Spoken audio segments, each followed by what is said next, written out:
The Honda Prelude is already back. But honestly, this is the version enthusiasts have been waiting for. The 2027 Prelude Type R, and wow! Honda might have just turned the Prelude into a serious modern Type R performance coupe. Just look at this thing. Low, a wide, aggressive, futuristic. And unlike a lot of modern performance cars that feel overloaded with fake vents and weird styling, the Prelude Type R actually looks clean, sharp, and purposeful. Honda seriously understood the assignment here. You've got the long coupe proportions, the low roofline, massive wide-body fenders, aggressive aero, and that unmistakable Type R attitude. And the design? Yeah, this thing looks insane. Up front, you get these razor-thin LED headlights with a very futuristic Honda design language. But it still somehow feels connected to classic Honda coupes from the late 90s and early 2000s. The front bumper is super aggressive without looking messy, and the giant lower grille gives it that Civic Type R aggression mixed with a sleek modern Honda coupe shape. Then from the side, this is where the car really starts looking expensive. The proportions are perfect. The body sits low and planted.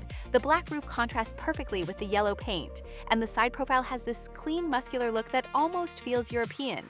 Huge wheels, massive brakes, wide stance, functional aero. This thing genuinely looks like it was designed by enthusiasts instead of accountants. And then there's the rear. Honestly, the back of this car might be the best angle. That full-width LED taillight looks incredible at night, and the way the spoiler blends into the rear design makes the entire car look track-ready straight from the factory.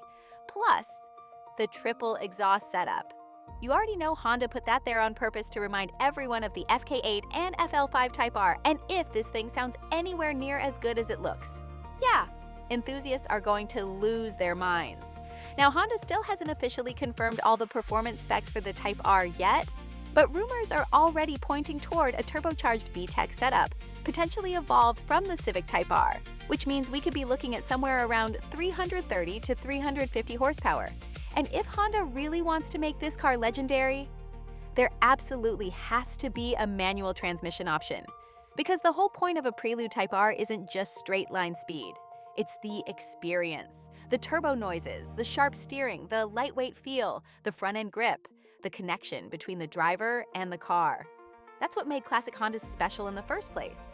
And honestly, this Prelude Type R feels like Honda finally remembered exactly why enthusiasts fell in love with the brand years ago. The crazy thing is, this could end up becoming one of the last truly exciting gas-powered Honda performance coupes before everything goes fully electric, which is exactly why people are already obsessed with it. And if Honda prices this thing correctly, the Toyota GR86, Nissan Z, Supra, Hyundai Elantra N, and even some BMW M2 for OI buyers might suddenly have a serious problem, because this thing has future classic written all over it. Honestly, this might end up being the most exciting Honda Type R we've seen in years.